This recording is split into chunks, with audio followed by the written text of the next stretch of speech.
রহমতুল্লাহ বারাকাত।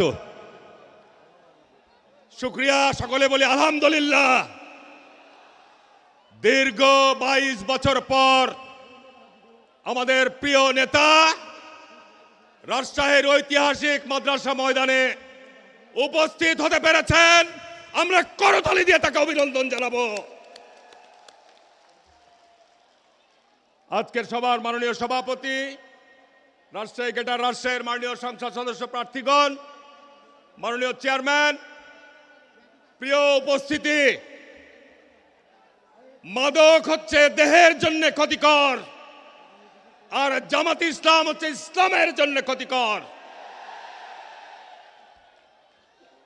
প্রিয় উপস্থিতি, আমি জামাত ইসলামকে জামাত ইসলাম বলি না, এরা গুজব পার্টিতে পরিণত হয়েছে। আল্লাহ পাক পবিত্র কোরআনে বলছেন, হত্যাকাণ্ডের চাইতে ফিতনা হচ্ছে গুরুতর অপরাধ। আজকে জামাত ইসলাম যে গুজব ছড়িয়ে বেড়াচ্ছেন, আল্লাহ রসুল বলছেন তোমরা গুজব থেকে সাবধানে থাকো।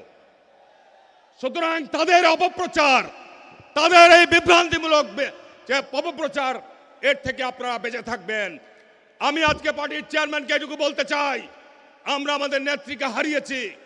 আমাদের নেত্রী ছিল এই অঞ্চলের শুধু নয়, বাংলাদেশের অভিভাবক।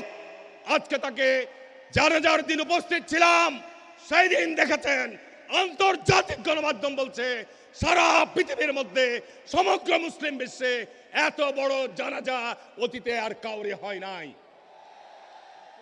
৭৫ পর জিয়াউর রহমান যেমন সংকটময় দেশকে একটি শান্তিময় দেশে পরিণত করেছিলেন, আজকে সারা দেশের মানুষ অধীর আগ্রহে অপেক্ষায় আছে। ইনশাল্লাহ তারেক রহমান জিয়াউর রহমানের উত্তরসূরি হিসাবে বাংলাদেশের এই সংকটময় সময়কে অতিক্রম করবেন ইনশাল্লাহ। ধন্যবাদ রাজশাহী মাদ্রাসা মাঠের জনতাকে, ধন্যবাদ আজকের মাননীয় চেয়ারম্যানকে। আমন্ত্রণ থাকলো, দাওয়াত থাকলো চাঁপাই নবাবগঞ্জে আপনার। ধন্যবাদ সকলকে। আসসালামু আলাইকুম রহমতুল্লাহ।